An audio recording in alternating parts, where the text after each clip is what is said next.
Hello, I'm Simon and I'm a misfit. And I'm Adam and I'm a misfit too. So why do we call ourselves misfits?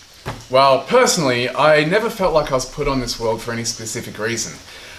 You look at history's famous names like Mozart or Leonardo da Vinci, or even in more recent times, Michael Jackson. All of these people have been, they as children knew exactly what their calling was, and they had a particular talent that drove their life forward. I've always envied people like this, and it's not necessarily the huge greats like the names I listed, but even people at school who seemed to know what their calling was in life. They knew they were going to be a doctor, or they knew they were going to be an artist. So I felt like I've never had this, and while I can fit into anything, I really need to work hard at it. How about you, Adam? Yeah, when I was a small kid, I loved art, and I believed that I was going to be an artist. But then I started school, and I saw that there were these people like the Mozarts and the Michael Jacksons that had this natural ability, and I didn't feel and I didn't believe that I did have this natural ability, so I had to go a different way with my life. Yeah, I'm the same. When I was a kid, I used to love drawing, I used to love making things with my hands, and by the time I got to about 14, 15, I remember comparing myself with other kids at school who were, I felt, much more talented than me. And I even remember telling myself at that age that, okay, I'm not cut out to be a creative person. Like, I'm kidding myself. There are so many better people out there than me. So I took a very different turn in life, a turn with zero creativity. And I grew up as an adult feeling very intimidated by the idea of even drawing a picture, let alone making a painting or a sculpture. And I know that there's lots of people who put themselves in this category as well. They feel intimidated by the idea of doing art because they feel like they're not an artist. So there are 19 of us living here, and we've come across this new way of doing art, which is called collective art. And what it means, it's everyone coming together, sharing in ideas, inspiration, techniques, methods, in a way that absolutely anybody can do art. So all of the fits or the misfits, the talented, the untalented, absolutely everybody, regardless of how talented or creative they think they are, can make amazing sculptures. So this all started a couple of years ago. We came across some videos on YouTube, videos which were outlining how to make cement sculptures. They were instructional videos. And we were really inspired by this. And we said to ourselves, let's give it a go, let's try. So the first couple of sculptures, I remember it was so frustrating understanding how to go about it.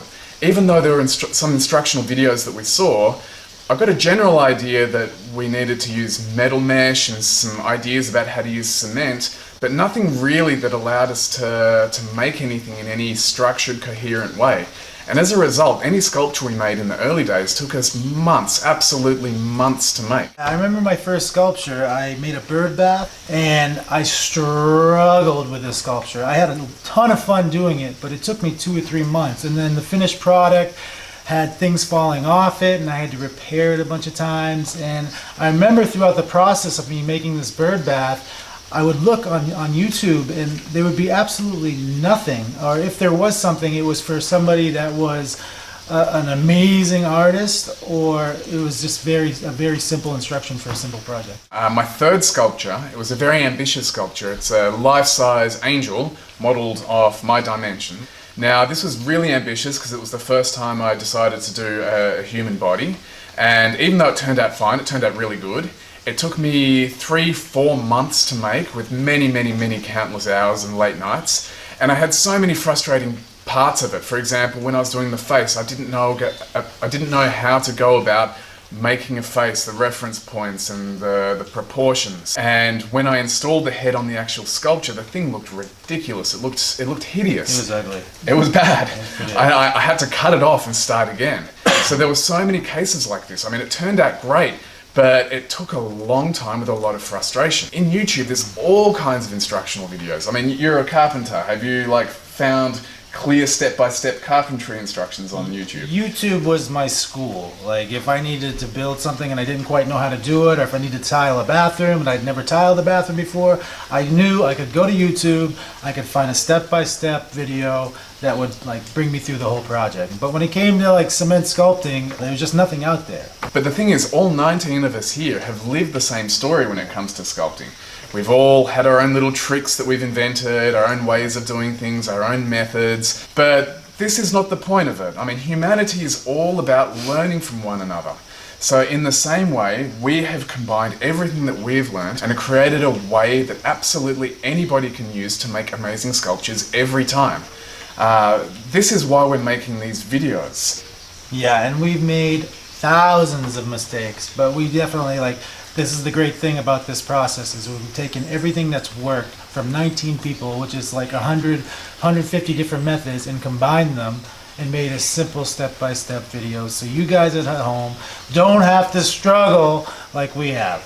The plan is we're going to make a life-size sculpture of an old pensioner, a man who's sitting down on a rock feeding birds from his hand. So we'll have a sculpted bird on his hand and another sculpted bird on his shoulder. We're going to start from scratch, but we're going to divide the sculpture into 8 main parts. So the 8 steps are going to be the head, the torso, the arms, the legs, hands, feet, butt, and thighs, basically. But we're going to use Adam for our dimensions. And as we do this, we're going to show you how to do the measurements so that the work that you do is correct and proportional and looks realistic. So the first thing we're going to need is one 50-pound bag of cement. You can get this at any local hardware store, Home Depot, Lowe's. It's going to cost you around $5. The second thing we're going to need is 2 50-pound bags of sand, and make sure it's a very fine sand. It's going to cost you around $6. Now, for the structure of our sculptures, like the internal structure, we're going to need galvanized mesh, and we need it in 2 dimensions. Number 1 is the 1-inch mesh, and make sure it's 19 gauge. Now, you can go a little bit thicker and a little bit thinner, but don't go extremely thick or extremely thin. You go too thick, it's going to be hard to bend, and if you go too thin, it's going to be brittle and it's not going to be able to hold much cement or much weight. Now, the second one is the 1/4-inch mesh, and this is going to be our finishing mesh that we're going to put over everything else. And like I said, make sure that they're both galvanized, because the cement will give off a moisture and it will make your mesh very, very rusty. Yeah, and the gauge for this guy is 23 gauge, so 19 and 23. And there was something else I wanted to say about this. Yes, it's also called hardware cloth. You're going to want about 10 feet of each type, the 1-inch and the 1/4-inch. And that's going to cost you like $15 for the 1-inch and $20 for the 1/4-inch. Thereabouts, yeah.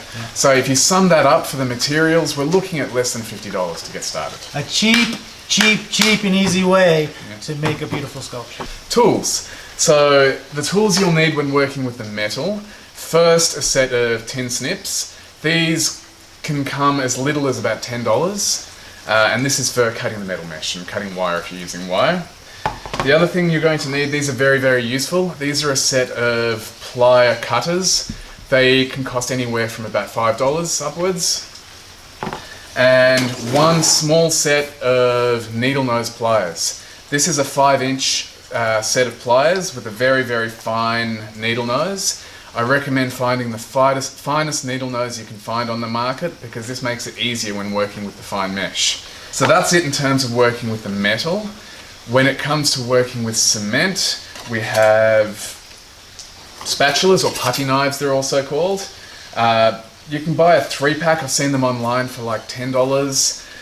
There's small spatulas that we use for the finer cement. They come in various shapes and sizes, but I've seen a 5-pack, for example, on Amazon for as little as $2 or $3, and you're fine with a really cheap set of these. You don't need to splash out and get an expensive set. We need surgical gloves.